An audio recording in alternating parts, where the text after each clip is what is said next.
Kita seneng banget ngelihat angka jumlah motor listrik di Indonesia semakin meningkat. Kelihatannya growth-nya juga semakin kenceng. Tapi kita juga harus ingat mulainya dari base yang lumayan kecil, gitu kan. Dan kalau dibandingkan dengan ukuran seluruh market two-wheeler di Indonesia, penetrasinya masih sangat kecil. Jadi room to grow-nya sebetulnya masih sangat banyak. Jadi kita cukup excited untuk melihat selama beberapa tahun ke depan gimana caranya kita bisa naikin terus penetrasinya. Nah, caranya gimana?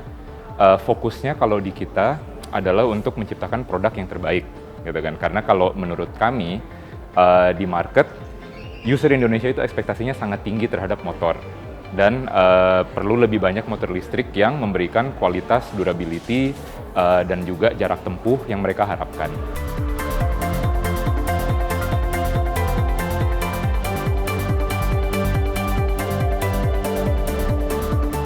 Kita sangat apresiasi ya terhadap upaya pemerintah menumbuhkan industri motor listrik ini. Ini sangat menunjukkan keseriusan dan juga pemikiran jangka panjang.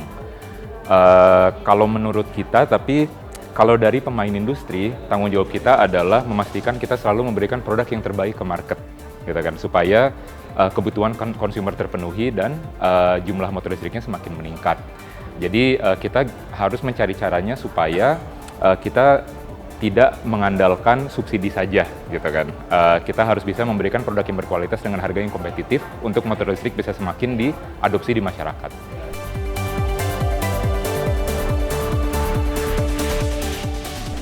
Jadi sebetulnya insentif yang ada ingin menunjukkan keseriusan pemerintah, gitu kan. Jadi kita sangat mengapresiasi itu.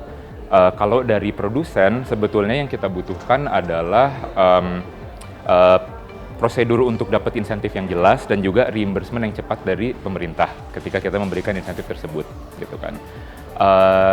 Yang jelas sih, tapi pada akhirnya untuk bisa sustain, kita perlu semuanya lebih fokus ke kualitas produk dan juga hal-hal lain yang menjadi problem bagi seluruh industri motor listrik, yaitu misalnya harga jual kembali, infrastruktur untuk charging, dan juga after sales. Jadi ini semua adalah hal-hal yang semua pemain di industri motor listrik harus kolaborasi dan bekerja sama juga dengan pemerintah untuk memecahkan problem ini untuk konsumen.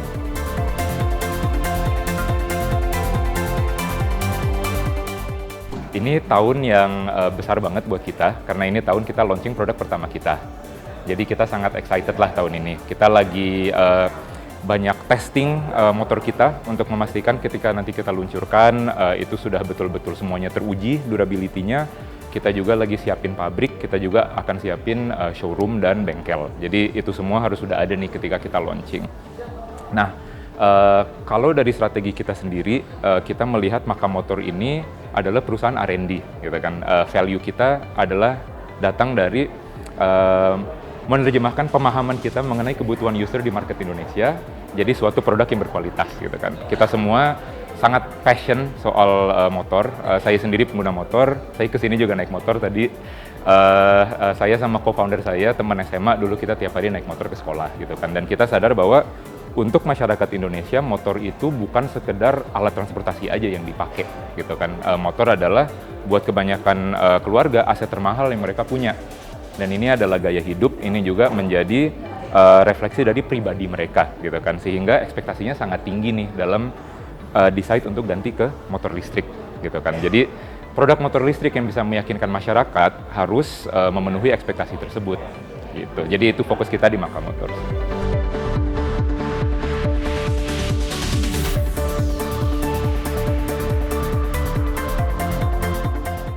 Kalau soal impor ya, kalau kita lihat sebetulnya Indonesia itu salah satu strength-nya adalah kita punya supply chain yang sudah sangat solid untuk komponen-komponen motor, gitu kan. Kita pun banyak mengekspor motor ke luar negeri, gitu kan. Jadi salah satu approach yang kita ambil di Makam Motors dari hari pertama adalah memanfaatkan supply chain lokal tersebut.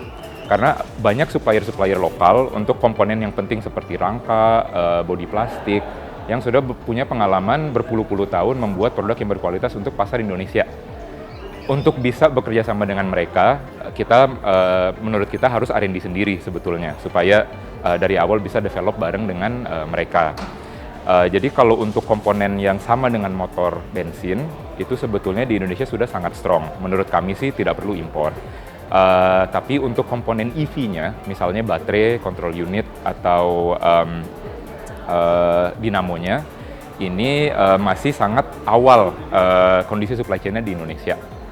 Jadi masih butuh waktu dan volume supaya harganya bisa semakin kompetitif dengan supplier global. Jadi yang bisa kita lakukan antara semua pemain motor listrik adalah sama-sama mikirin gimana ya caranya kita bisa naikin volume penjualan. Karena semakin banyak motor listrik di jalan, semakin banyak kita bisa kerjasama untuk memecahkan problem-problem seperti nilai jual kembali, after sales, dan juga pembangunan infrastruktur charging. Dan ini adalah problem-problem yang memang harus dipecahkan bareng-bareng.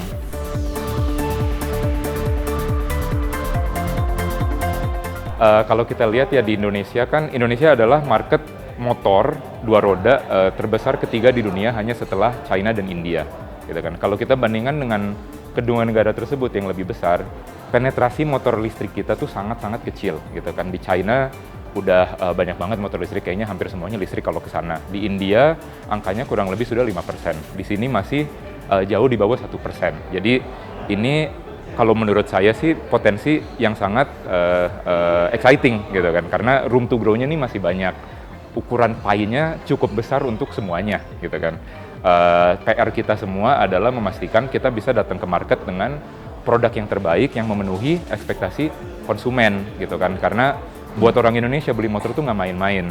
Mereka ekspektasinya tinggi terhadap kualitas, durability, sama jarak tempuh. Jadi itu semua hal yang kita fokuskan di Maka.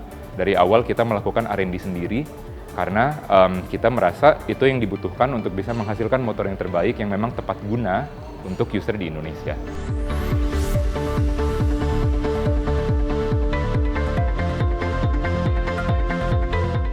Kalau soal infrastruktur, menurut kita, jadi kalau untuk motor, kalau untuk dua roda, ini sebetulnya belum ada standarnya gitu kan, in terms of bentuk konektornya seperti apa, charging protokolnya seperti apa. Jadi itu sesuatu yang memang kita harus kerjasamakan antara pemain motor listrik dan juga pemerintah supaya kita bisa sharing gitu kan. Karena pada akhirnya semakin banyak infra charger di mana-mana, semuanya juga sama-sama untung. Tapi kalau kita sih ngelihatnya benefit dari motor listrik yang charging adalah sebetulnya bisa dicas di rumah gitu kan, karena bisa dicas di colokan biasa. Kalau mobil kan butuh dayanya besar, kalau motor tuh sebetulnya baterainya lebih kecil, jadi dayanya juga betul lebih kecil. Jadi harapan kita, yang kita lihat sih, kalau sudah ada motor listrik yang memenuhi ekspektasi masyarakat dan yang baterainya cukup besar, sebetulnya kebanyakan charging juga bisa dilakukan di rumah gitu. Jadi semuanya harus berjalan paralel, tapi dan ini semua hal yang kita semua harus kerjasamakan bareng. Tapi kalau menurut kita sih pembangunan infrastruktur bisa dilakukan paralel dengan menambah jumlah motor listrik di jalanan.